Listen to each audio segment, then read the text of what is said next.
আসসালামু আলাইকুম দর্শক, আমি পারভেজ লিবিয়া থেকে বলছি। আজকে আপনাদের মাঝে লিবিয়া টুইটার কিছু আপডেট শেয়ার করব। আজকের তারিখ হলো মে মাসের 1 তারিখ। বিস্তারিত জানতে ভিডিওটা শেষ পর্যন্ত দেখুন।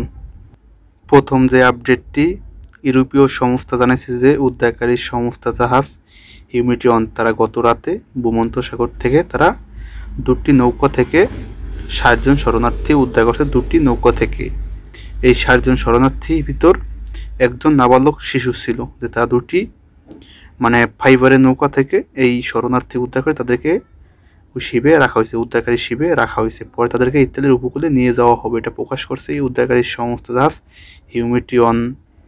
দ্বিতীয় নাম্বার যে আপডেটটি, ইউরোপীয় সংস্থা জানাইছে যে উদ্ধারকারী সংস্থা জাহাজ সেওয়াস 5 তারা গতকাল বিকেলে ভূমধ্যসাগর থেকে 109 জন শরণার্থী উদ্ধার করছে একটা কাঠের নৌকা থেকে।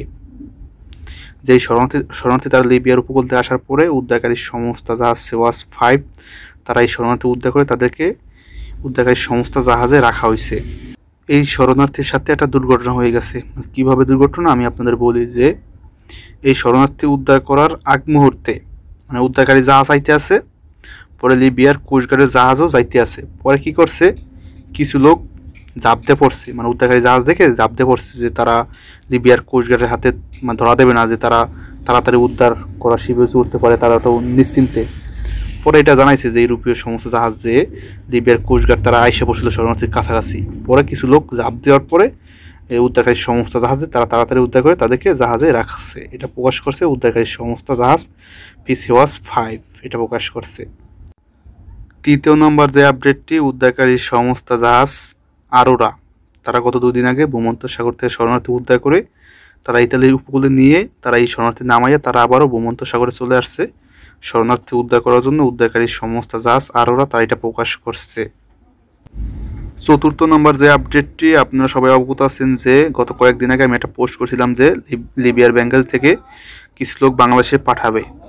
আলহামদুলিল্লাহ 30 এপ্রিল লিবিয়ার বেঙ্গল থেকে 177 জন বাংলাদেশি নাগরিককে বাংলাদেশে পাঠাইছে। আলহামদুলিল্লাহ শুনে অনেক ভালো লাগছে যে বিপদে থাকা এই 177 জন বাংলাদেশি লোককে পাঠাইছে বাংলাদেশ দূতাবাস, যে তারা একটা ভালো একটা উদ্যোগ নিচ্ছে যে তারা আবারও বিপদে থাকা 177 জন বাংলাদেশি নাগরিককে বাংলাদেশে পাঠাইছে, যে তাদেরকে 30 এপ্রিল লিবিয়ার বেঙ্গল থেকে ফ্লাইট করা হয়েছে, যে তারা 1 মে বাংলাদেশে পৌঁছাইছে, তারা বাংলাদেশে ঢাকাতে পৌঁছাইছে, এটা আশা করা যায়। যদি কেউ ভাইব্রেল জায়গায় থাকে যে এই ফ্লাইটে তারা বাংলাদেশে গেছে, তাহলে আপনার কমেন্টে জানাই দিন। আর বাংলাদেশ দূতাবাসকে অসংখ্য ধন্যবাদ যে তারা বিপদে থাকা লোকগুলা বাংলাদেশে পাঠায়। বিপদে থাকা যারা বিপদে আছে লোক তাদেরকে বাংলাদেশে পাঠাইছে, তাদেরকে অসংখ্য ধন্যবাদ বাংলাদেশ দূতাবাসকে, তারা ভালোটা উদ্যোগ নিছে বিপদে থাকা এই লোকগুলা বাংলাদেশে পাঠায়। এটাই ছিল আজকের ভিডিও। যারা কষ্ট করে ভিডিও দেখছেন, ভিডিও সবাই লাইক কমেন্ট শেয়ার করে অনেকে জানার সুযোগ করে দেবেন।